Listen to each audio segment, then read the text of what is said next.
दोस्तों आमतौर पर किसी भी शादी में तनाव होने पर दोस्तों पति या पत्नी का किसी दूसरी साथी के साथ रहना दोस्तों कानून के मुताबिक सही नहीं माना जाता है। लेकिन इसी तरीके के केस में दोस्तों दिल्ली हाई कोर्ट ने पति को सही ठहराया और इसे पत्नी के खिलाफ क्रूरता भी नहीं माना दोस्तों। हालांकि कोर्ट में इतने मानवीय पहलुओं को देखते हुए यह फैसला सुनाया था दोस्तों। दरअसल आईपीसी की धारा 494 जो अभी भारतीय न्याय संहिता में धारा 82 है दोस्तों कि हिंदू मैरिज एक्ट के तहत किसी भी पुरुष या किसी भी महिला का अपना जीवन साथी के जीवित रहते हुए दोस्तों यानी कि अगर तलाक नहीं हुआ है और दूसरी शादी करता है दोस्तों तो ये अपराध है, भले या पति या पत्नी ने इसकी इजाजत दी हो दोस्तों। अभी मामला क्या है दोस्तों, इसको समझते हैं, प्रक्रिया क्या है। किसी भी तरीके का मैट्रिमोनियल डिस्प्यूट है दोस्तों तो आप इसको कैसे अपने केसेस में इस्तेमाल कर सकते हैं दोस्तों। दोस्तों जय नमस्कार, मैं एडवोकेट आशीष मिश्रा। लाइक कर दीजिएगा, शेयर कर दीजिएगा, सब्सक्राइब कर दीजिएगा ताकि इन्फॉर्मेशन और लोगों को मिल सके दोस्तों। अभी बढ़ते हैं हम लोग, मामला समझते हैं क्या था दोस्तों। दिल्ली हाईकोर्ट में एक महिला ने अपने पति के खिलाफ केस करके ये आरोप लगाया था कि उसका पति जो है किसी और महिला के साथ रहता है। महिला की जो शादी थी यानी कि दो दंपत्ति थे, उनकी शादी थी 2003 में हुई थी दोस्तों, लेकिन दोनों 2005 से अलग अलग रहने लगे थे।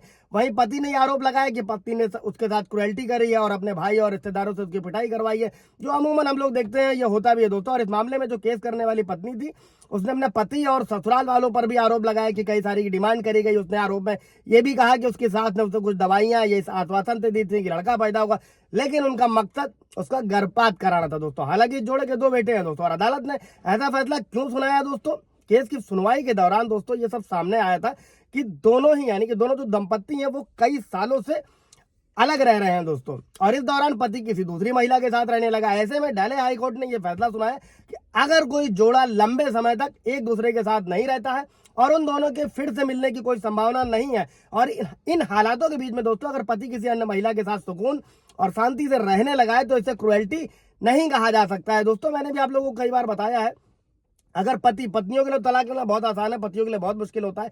इसके लिए सेक्शन 9 की डिग्री है, जुडिशियल सेपरेशन है। अगर जुडिशियल सेपरेशन की डिग्री मिलने के बाद में भी 1 साल तक सहवास नहीं होता है दोस्तों तो भी आप तलाक का ग्राउंड ये सब तैयार होता है। कोई सवाल जब होगा कमेंट में पूछिएगा। अभी बढ़ते हैं केस की तरफ।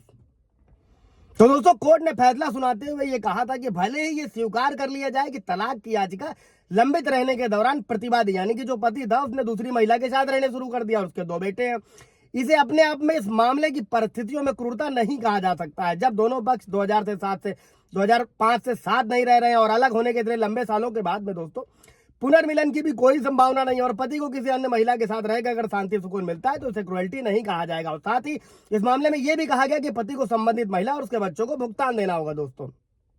कोर्ट ने हिंदू विवाह अधिनियम की धारा 13 के सबसेक्शन 1 के तहत दोस्तों जो क्रूरता के आधार पर पति को जो तलाक देने का मामला था, फैमिली कोर्ट के आदेश को जो चुनौती दी थी महिला ने दोस्तों, उसकी महिला की याचिका को खारिज कर दिया गया दोस्तों। साथ ही कोर्ट ने यह भी कहा कि भले ही पत्नी ने दावा किया था कि उसे दहेज के लिए उत्पीड़न और क्रूरता का शिकार होना पड़ा दोस्तों, लेकिन वो अपने दावे को साबित नहीं कर पाई और एक क्रूरता का कृत्य। मैं आप लोगों से हमेशा कहता हूं कि दोस्तों कोर्ट में जो आप कह रहे हो कहने से ज्यादा जरूरी होता है उसे सबूतों के साथ में साबित करना दोस्तों, तभी चीजें आगे बढ़ती हैं। और कोर्ट ने यह भी आदेश दिया कि महिला ने शादी के बाद 2 बेटों को जन्म दिया, लेकिन महिला ने पति की शादी का ना तो कोई विवरण दिया, ना कोई सबूत दिया और ना ही पुलिस में शिकायत दर्ज करवाई। हालांकि हाईकोर्ट ने क्या किया, हाईकोर्ट ने महिला की अपील को खारिज कर दिया और ट्रायल कोर्ट का जो आदेश था तलाक देने का उसको बरकरार रखा दोस्तों। और इस शिकायत पर यह भी समझिएगा दोस्तों पुलिस गिरफ्तार नहीं कर सकती दोस्तों, भले ही इस अपराध के तहत सजा का प्रावधान है, लेकिन चूंकि नॉन कॉग्निबल ऑफेंस है, असंज्ञेय अपराध है, जिसके तहत पुलिस संबंधित व्यक्ति की शिकायत पर जो है व्यक्ति को गिरफ्तार नहीं कर सकती है।